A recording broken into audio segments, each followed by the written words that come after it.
Recently India نے چپکے سے اپنا طیارہ بردار جہاز INS وکرانت عربین سی میں تعینات کر دیا تھا، جس کے ڈیک پر MiG-29 جنگی طیارے پوری طرح جنگ کے لیے تیار تھے۔ INS وکرانت کے ہمراہ تباہ کن جہاز INS سورت بھی موجود تھا، جو میزائل فائرنگ کی مشقیں کر رہا تھا، جیسے کسی چھپے ہوئے خطرے کی تلاش کر رہا ہو۔ پاکستان نے بھی یہ صورتحال دیکھتے ہوئے عربین سی میں الرٹ جاری کر دیا اور کراچی کے ساحل کے قریب میزائل فائرنگ کی مشقوں کا اعلان کر دیا۔ مقامی حکام نے شہری بحری جہازوں کو قریبی پانیوں سے دور رہنے کی ہدایت دی، جبکہ پاکستان کی فریگیٹس اور ساحلی علاقوں پر کروز اور بیلسٹک میزائلز کو کسی بھی وقت لانچ کرنے کے لیے مکمل طور پر سیٹ کر دیا گیا۔ یوں دونوں بحری افواج سمندر کے نیلے پانیوں میں ایک دوسرے کو گھورنے لگی ہیں، ہر گشت پر دشمن کی نقل و حرکت پر نظر، اور یوں انڈیا اور پاکستان کے سمندری علاقے بھی کشیدگی سے بھر چکے ہیں۔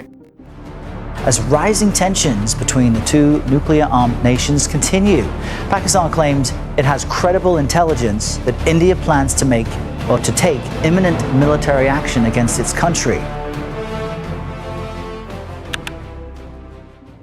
22 اپریل 2025 کو جب مسلح افراد نے پہلگام انڈیا میں 26 ٹورسٹ کو بڑی ہی بے دردی سے قتل کر دیا۔ یہ 2008 کے بعد انڈین شہریوں پر ہونے والا سب سے ہولناک حملہ تھا۔ اس کی ریئیکشن میں نیو دہلی نے شدید رد عمل ظاہر کیا۔ وزیر اعظم مودی کا کہنا تھا کہ ہم انہیں زمین کے آخری کونے تک ڈھونڈیں گے۔ مشہور زمانہ روایت کی طرح انڈیا نے اس کا الزام بھی پاکستان پر ڈال دیا۔ دوسری طرف پاکستان نے بھی کسی بھی طرح کی مداخلت سے انکار کیا ہے اور اپنی حفاظتی تدابیر سخت ترین کر لی ہیں۔ انڈیا اور پاکستان کے درمیان سفارتی تعلقات منقطع ہو چکے ہیں۔ انڈیا نے 2060 میں طے پانے والا سندھ طاس معاہدہ معطل کر دیا ہے اور واگا بارڈر بھی بند کر دیا گیا ہے، جبکہ پاکستان نے انڈین ایئر کرافٹس کے لیے اپنی فضائی حدود بھی بند کر دی ہیں۔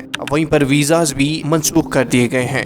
سفارت خانے گیما گیمی کا مرکز بن چکے ہیں اور ہاٹ لائنز مسلسل بج رہی ہیں، جبکہ دونوں افواج مکمل جنگ کی تیاری میں مصروف ہو چکی ہیں۔ پنجاب اور کشمیر میں ملٹری سرگرمیوں میں زبردست اضافہ ہوا ہے۔ بختر بند گاڑیاں، ٹینکس اور میزائل سسٹمز پٹھان کوٹ اور لائن آف کنٹرول کے حساس علاقوں کی طرف پہنچ چکی ہیں، جبکہ انڈین فورسز نے بارڈر سیکیورٹی فورس اور اینٹی سیبوٹاج اسکواڈز کی سرحدی علاقوں میں ریڈ الرٹ کے تحت تعیناتی کر دی ہے۔ رینجرز طرز کی انفینٹری اور اسپیشل آپریشن ٹیمیں چیک پوائنٹس بنا کر رکاوٹیں کھڑی کر کسی بھی ہنگامی صورتحال کے لیے مکمل تیار ہو چکی ہیں۔ پاکستان کی زمینی افواج پہلے ہی مغربی سرحد پر بڑے پیمانے پر مشقوں میں مصروف تھی، اور اب پاکستان کے ایئر ڈیفنس ایویکس طیارے بھارتی فضائیہ کی نقل و حرکت پر نظر رکھنے کے لیے فضا میں 24 گھنٹے گشت لگا رہے ہیں۔ یوں دونوں طرف سے افواج انتہائی نازک حالت میں الرٹ ہو چکی ہیں۔ ہر پہاڑی راستہ اب ایک ممکنہ محاذ لگتا ہے اور ہر ریڈیو سگنل ایک ممکنہ وار کی خبر لگتی ہے۔ سمندروں میں بھی فولادی وار مشینز اپنی پوزیشنز سنبھال چکی ہیں۔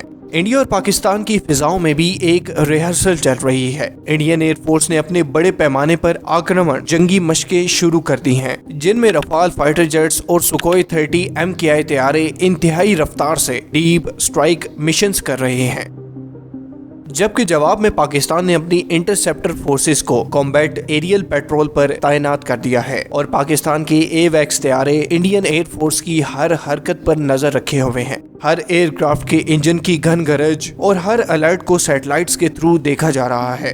ریسنٹلی ریویل ہونے والی سیٹلائٹ امیجز میں پاکستانی اور انڈین لڑاکا طیاروں کو بارڈر کے ساتھ ہائی الرٹ فارمیشنز میں دیکھا گیا ہے۔ رات ہوتے ہی انڈین اور پاکستانی ایئر سپیس جنگی طیاروں کی گھن گرج رڈارز کی آوازوں سے گونج رہی ہوتی ہیں۔ ہر طرف بس ایک اشارے پر دونوں قومیں ایک دوسرے کو برباد کرنے کے لیے تیار ہیں۔